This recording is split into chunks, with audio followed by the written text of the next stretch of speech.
রাজস্ব ফাঁকি রোধে কঠোর পদক্ষেপ নিচ্ছে এনবিআর। এক অনুষ্ঠানে সংস্থাটির চেয়ারম্যান বলেন, চাপ নয় বরং শুল্ক সমঝোতা এগিয়ে নিতে যুক্তরাষ্ট্র থেকে তুলা আমদানিতে 2% অগ্রিম কর তুলে নেওয়া হয়েছে। গ্রামীণ ব্যাংকে দেয়া 5 বছরের কর ছাড় সুবিধার বিষয়ে বলেন, আইনের মধ্যে থেকেই করা হয়েছে সবকিছু। ম্যাগিও ঠিক আমার মতোই কোয়ালিটিতে কোনো ছাড় দেয় না। 7টি দেশের সেরা খামার থেকে আসে ম্যাগি নুডলসের ময়দা। মা হিসেবে এটাই আমার জন্য গিফট।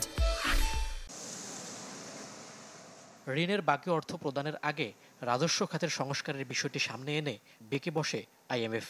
দীর্ঘদিনের অচল অবস্থা আর ব্যবসায়ীদের দাবির প্রেক্ষিতে গুরুত্ব পায় বিষয়টি। ফলে অধ্যাদেশ জারি করে বিলুপ্ত করা হয় এনবিআর।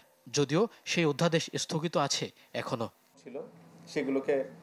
রাজনৈতিক অস্থিরতার মাঝেও গেল বছর এনবিআরে এমন সংস্কার প্রেক্ষাপটের নানা বিষয় উঠে আসে এদিনের অনুষ্ঠানে। এনবিআর চেয়ারম্যান বলেন, শুল্ক ও কর ফাঁকি রোধে দরকার আইনের ঠিকঠাক বাস্তবায়ন। এক্ষেত্রে হয়রানি বন্ধ হতে পারে শতভাগ অটোমেশনের মাধ্যমে।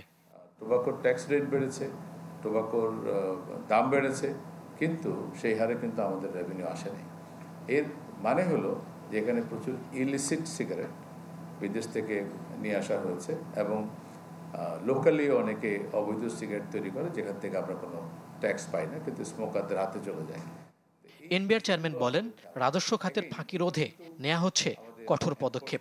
নজরদারির আওতায় রয়েছেন সেবাদানকারী কর্মকর্তারাও। বলেন, চাপ নয়, শুল্ক সমঝোতা এগিয়ে নিতে তুলা আমদানিতে 2% অগ্রিম কর তুলে নেওয়া হয়েছে। অবশ্য গ্রামীণ ব্যাংকে 5 বছরের করছাড় সুবিধা দেওয়ার বিষয়ে বলেন, বিধির মধ্যেই রয়েছে সবকিছু। যারা যারা এই ফাঁকিটা দেন তাদেরকে শক্ত করে আইডেন্টিফাই করা এবং আমাদের আইনের যে মেজারগুলো আছে সেগুলো নেওয়া। আইন দিয়ে আর তেমন কোনো আপনি রেভিনিউ আনতে পারবেন না, বরং আইন করে রেভিনিউ কমাইতে হবে। আপনাকে রেভিনিউ আইন আনতে হবে এনফোর্সমেন্ট থেকে।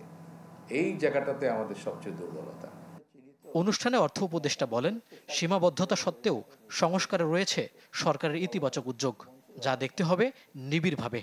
যারা দেখে অর্থনীতি কিছুই দেখেন না, দেখতে হলে দৃষ্টি লাগে, অন্তর্দৃষ্টি লাগে, আর অ্যাটিচিউডটা লাগে। যদি দেখতে না চাই, দেখতে পাবো না। আমাদের অনেক ভুল ত্রুটি আছে, স্বীকার করছি। ইউ আর নট সেইন্ট, স্যাক্রোসেন্ট না, পবিত্র দায়িত্ব নিয়ে আছি, কিন্তু আমরা তো সেইন্ট না। অর্থাৎ একটু ভালো দিকটা করলে, এনকারেজ করলে একটু ভালো লাগে আর কি।